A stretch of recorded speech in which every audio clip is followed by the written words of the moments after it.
have nothing to do with a hinge that occurs right here. It's not the dip that causes the hinge. That is what causes your limb to hinge.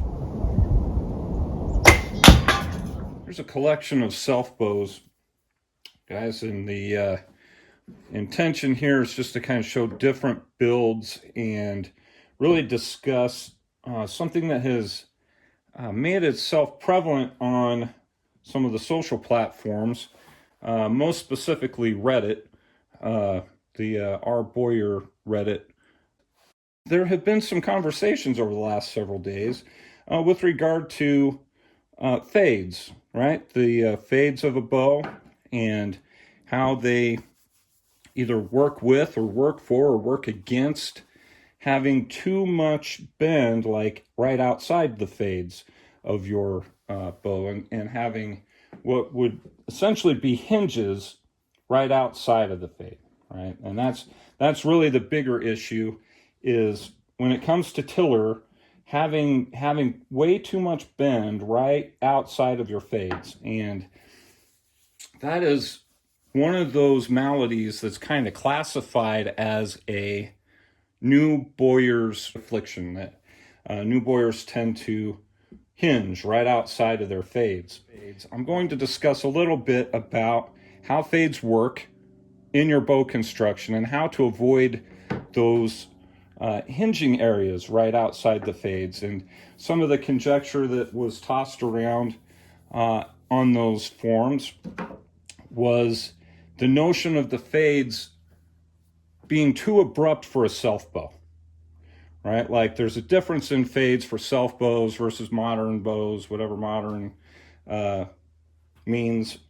You know, as far as I'm concerned, you know, a natural / primitive bow is going to be built very similarly, no matter, you know, the materials, the build process, etc. So, like I said, I have a bunch of self bows. All of these bows I made, these are all my bows, all self bows. Got one nice character bow right here. And there's some basic understandings that come from bow construction that are going to apply, you know, from the simplest board bow all the way to like a fiberglass build, if that's what you choose to do. There are certain fundamental practices that have to be employed in any bow that if you fail to do so, your bow is going to fail. I mean, that's just how that works. And fades, the transition from riser to limb, is a big part of that. A lot of failures reside right here, whether it be hinging on the limb or like having a glued up riser pop off the bow when you draw it. Ultimately, pretty much the only thing, the most important thing, is to ensure that as you get narrower, it also gets thicker. Like this transition just has to match. Where you start to get narrow, you better start getting thicker. And when it reaches its narrowest point on the sides, that should be the thickest point from back to belly. And in a lot of instances, having such a thick grip is what makes this look so abrupt. This bow's similar. It looks like it's, you know, just ramps right up. And it's too abrupt to have, you know, a meaningful transition to the limb. See, if you follow the actual thickness of the limb from back to belly, that's a pretty smooth transition right through there. And truthfully, still thick, even into here. And I would say not really matching up with the thickness of the limb until almost out into here. So this carries for quite a while. Even though it looks very abrupt right at the grip, this is going on for quite some time. This bow shows that very well. That's like the fade starts at the middle of the grip and just goes all the way out until it hits the thickest part or widest part. And this particular bow You can tell I was afraid of breaking bows when I built this one. Thing is wide. It's 2+ inches wide. Right? And there's not much transition here. Because when it comes to the thickness of the grip, you can see there's some additional material that has been put on the back of this grip, and it helps fill out the hand. All right, here's another great example of adding material to the back of the bow to help bulk up its depth from front to back, because it's a very wide grip. And this is a great illustration of a way to really help you get that transition from your glued on riser piece, if that's what you have to do, and blend it into your limbs. Oops, sorry, I knocked the camera.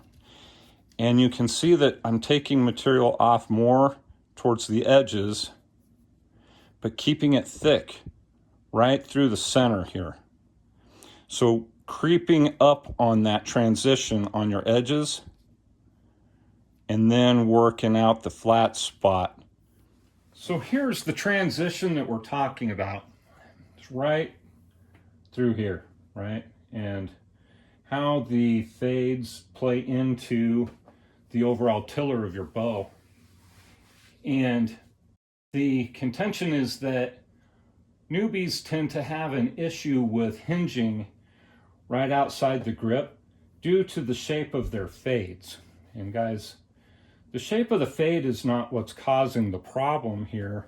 It's the thickness of the taper as it enters into the fade, right? So you can have a very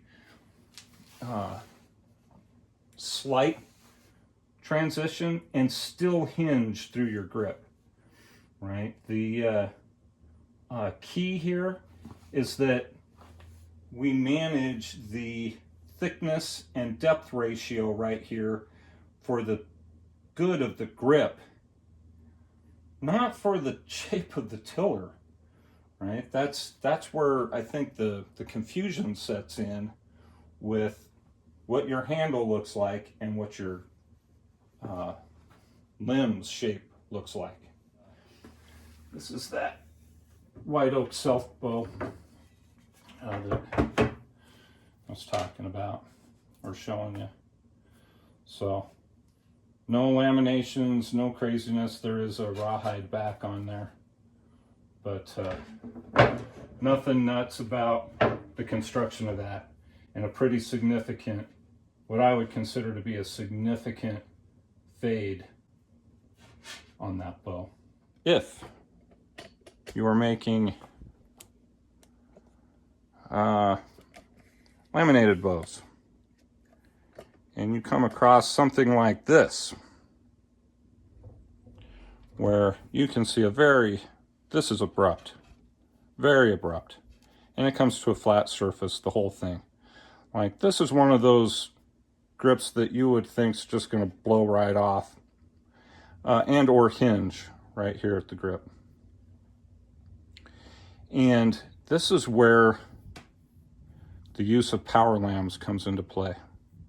This would be another thing that I have seen on forums in the past, where the power lamb is even shorter than the actual riser, and that is in effect wasting the purpose of a power lamb. So you can see that this power lamb, if we measure it up against the end of the riser, this power lamb continues to extend for another couple inches out here.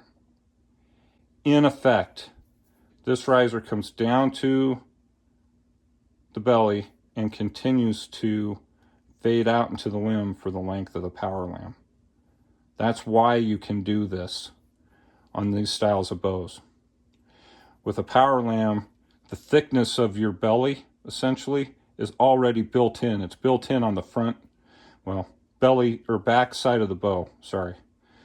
You're built in to the back side of the bow, which means your riser can then be a little more aggressive in its transition to its transition in the fades.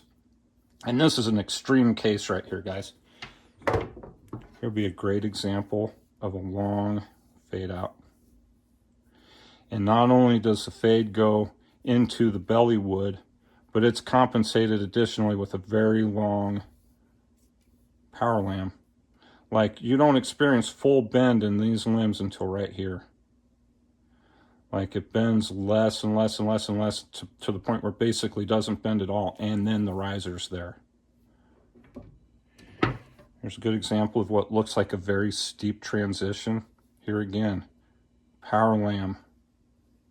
The power lamb is what makes that safe, even if it doesn't meet in with the belly. I want to make a distinction between modern builds and builds that include compensatory thickness in the form of a power lamb. Big, big difference. Because here's a modern build, no power lamb. Right? And you can see the transition gets into that main piece of belly wood. It's glued on. You can tell by the grain and the difference in color. But that fade continues out to about right here. Like, in reality, the ends of my fades are much wider than what you're seeing in the riser itself. And that's what makes this safe and bend properly through the grip. It's a takedown, by the way. Right?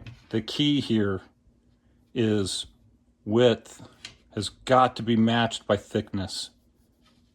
That's the fades. How your bow bends through here is all in this dip.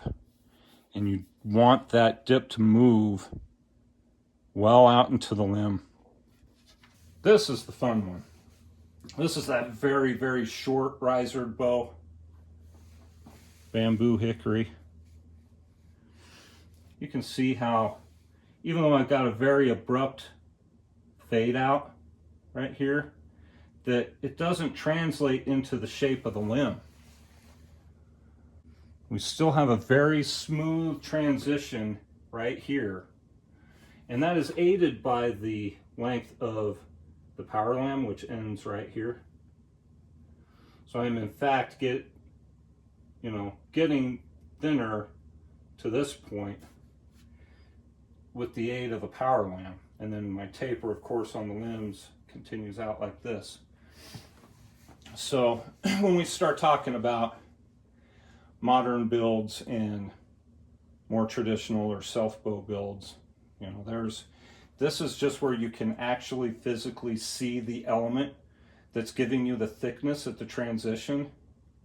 But that thickness would reside on your belly if it's a self-bow, or if you don't have a power lamb. Okay, lastly, like a bow with no fades whatsoever. So no thickened riser on here, and you're seeing the transition through the grip area. And you can even see it, the thickness taper that's really pronounced right to about here. Right? Like if we wanted to put a riser on here, it would come like this, right? But to prevent that hinging right at the grip, it's got to be thickened to some degree, and you can see it there.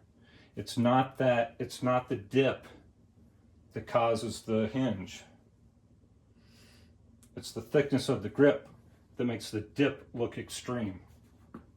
The taper of your limb as it enters into the working portions, that is what causes your limb to hinge. All right, so just wanted to clear the air on some of that with regard to some of those tillering checks, those tiller checks that have been posted, and people are struggling with what's happening right here, as it's your thickness right through here, and you got to work that in slowly. And even at the beginning of the build, I would put a little extra compensation right in there and work up to it. Right? When you start getting good bend in here and you're starting to get to that longer and longer draw, and you're starting to notice that you're stiff in your inner thirds, that's where you start working it in. You know, you start bringing that bend into the grip. In a lot of instances, we're bringing that bend into the tips. You know, give yourself some room here, right? Give yourself a little bit of room in Tillering right there. So, tip of the week, I guess. There, guys, and I appreciate you hanging around this week for my little diatribe on fades and dips and tapers and blah blah blah. But guys, we'll get back to building here soon. All right. So thank you for hanging out with me this week, and we'll get together again next week.